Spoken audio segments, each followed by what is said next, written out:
যে lips and bounce, তার ক্ষেত্রে অমৃতা সিনহা বিচারপতি তিনিও অসন্তোষ প্রকাশ করেছেন ইডি সিবিআই এর প্রতি, বলছে এত কম সম্পত্তি ক্রোক করা হয়েছে কেন। বলছেন তো বিচারপতি নিজে। বিচারপতি বিষয়টা দেখবেন, দেখে যত যেটা উপযুক্ত মনে করেন, আইনসঙ্গত মনে করেন, সে কথা বলবেন। এই নিয়োগ দুর্নীতির ক্ষেত্রে আরো বেশি অ্যাক্টিভ হওয়া দরকার ইডি সিবিআই কে, আপনার কি মনে হয়? হ্যাঁ, অ্যাক্টিভ তো হওয়া উচিত ছিল, যারা কাজ করছে।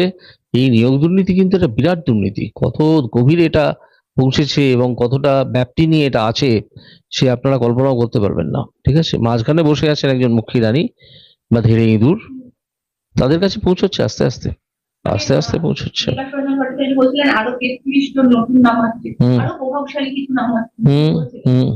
আসছে, আসছে বলে শোনা যাচ্ছে, আসছে বলে শোনা যাচ্ছে,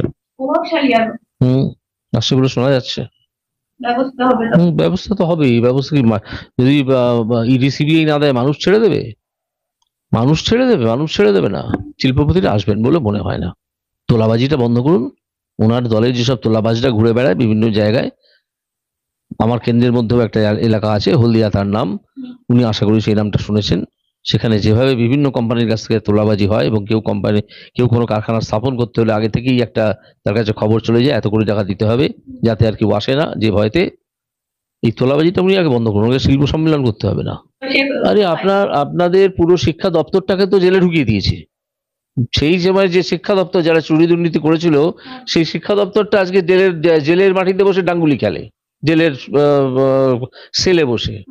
ঠিক আছে, তারপর তারা কেন বেরোচ্ছে না আজ পর্যন্ত? তাদের বিরুদ্ধে অনেক জিনিস তো সিবিআই এবং ইডির হাতে চলে এসেছে। যারা আমাকে মূর্খের মতো আহ্বান করছেন ক্যামেরার সামনে, কেন এ কথা বলছে না, আমি তো তাদেরকে প্রথমেই বলবো যে আপনাদের সেই সময়কার সমগ্র শিক্ষা দপ্তর মন্ত্রী শুদ্ধ, আর দুটো সংস্থার দুটো চেয়ারম্যান এবং প্রেসিডেন্ট শুদ্ধ, তারা জেলে পড়ছে। এই তফাৎটাকে বুঝুন, তারপর তো আমাকে আহ্বান করবেন। আপনি নিজে জানেন না, যারা আহ্বান করছেন তারা নিজেরা জানেন না যে তাদের লোকেরা সব জেলে পড়ছে? তো মূল তফাৎ তো এটাই, যে একটা জায়গায় জোচ্চুরি বাঁচানোর জন্য পশ্চিমবঙ্গের রাজকোষ থেকে কোটি কোটি টাকা খরচ হয়েছে কিছু দালাল পোষার জন্য। কোনো জায়গায় সে দালালরা দালালি করেছে, দালালি করে, আর নেতাগিরি এখানে নেতাগিরি করেছে, চলছে।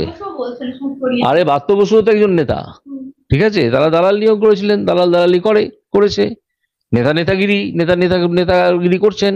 ঠিক আছে, আর যারা যোগ্য প্রার্থী তারা গান গেয়ে গিয়ে ঘুরছে বাউলের মতো, ট্রেনে ট্রেনে গান গায় বাউল ভিখিরি।